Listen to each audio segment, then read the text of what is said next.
So, how in the world do you get a generation that grew up on the instant buzz of TikTok to actually embrace something challenging, like learning to code? Well, some new research is pointing to a pretty fascinating path forward, one that builds a bridge between simple fun and the deep satisfaction you get from creating something new. The big idea here is something called progressive engagement. It's all about moving learners from what's easy and fun towards something called hard fun. You know, that amazing feeling you get when you finally solve a really tough, meaningful problem? And the vehicle for this journey? Game design. Let's be real, this is the wall we're all up against. For so many people, especially kids, programming is seen as just hard and boring. It's a chore, right? Something you have to do for school, not something you'd ever want to do for fun. And this really gets us to the heart of what we can call the TikTok challenge. It's that classic conflict between the stuff we have to do and the stuff we genuinely want to do.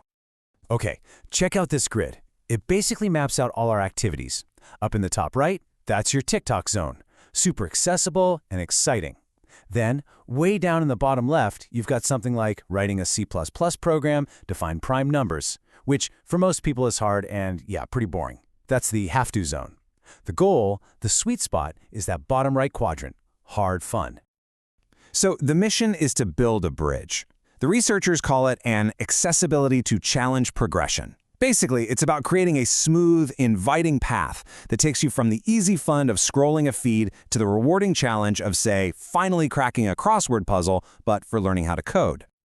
So why does coding so often land in that boring category? Well, it turns out a huge part of the problem might be hiding in plain sight, the very tools we're using to teach it. This question just nails it. It gets right to the core problem with a lot of coding tools. I mean, just because you know how to snap two blocks together, that doesn't mean you have any clue how to build a house, right? And that's really the fundamental critique of block-based programming. And get this, the data actually backs this up. While these block-based tools are great at getting rid of simple spelling mistakes or syntax errors, they lead to a massive number of what are called pragmatics errors. We're talking 39% in this study. These are the really maddening ones, where your code looks perfect, but it just doesn't do what you want it to do. Those are the errors that make you want to quit. So to fix this, you can't just make small tweaks. You need a pretty fundamental shift in how we think. We have to get beyond just teaching the rules of code and start focusing on what it all means. And that brings us to this key word, pragmatics.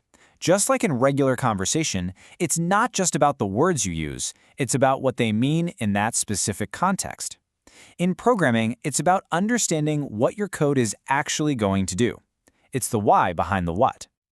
Let's bring it back to that building metaphor. Syntax, that's just knowing how to join two pieces of wood. It's the grammar. But pragmatics, that's understanding the blueprint. That's knowing how to build the whole house so it doesn't fall down. Okay, so this all sounds great in theory, but how do you actually turn this philosophy into a real tool? Well, say hello to RULER.game, a new platform designed from the ground up to teach pragmatics first. So Ruler is built on 4 pillars. It's universal, so it works on any device. It's social, so you can code with your friends in real time.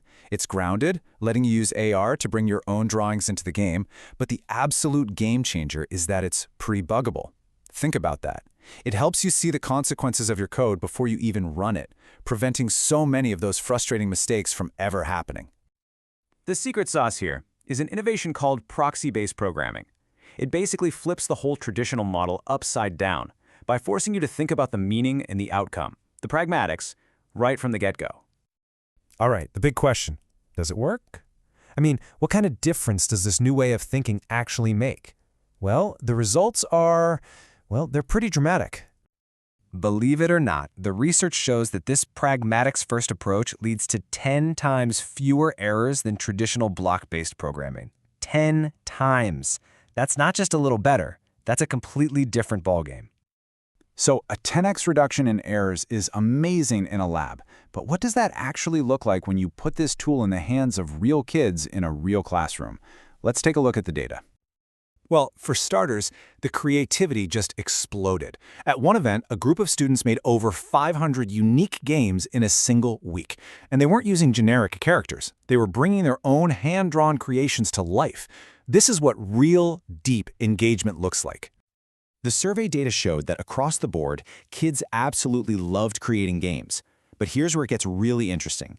When you look at what different kids wanted to do after the workshop and why, some fascinating patterns emerge. For the girls in the study, the single most enjoyable part of the whole thing was design. Almost 40% picked it.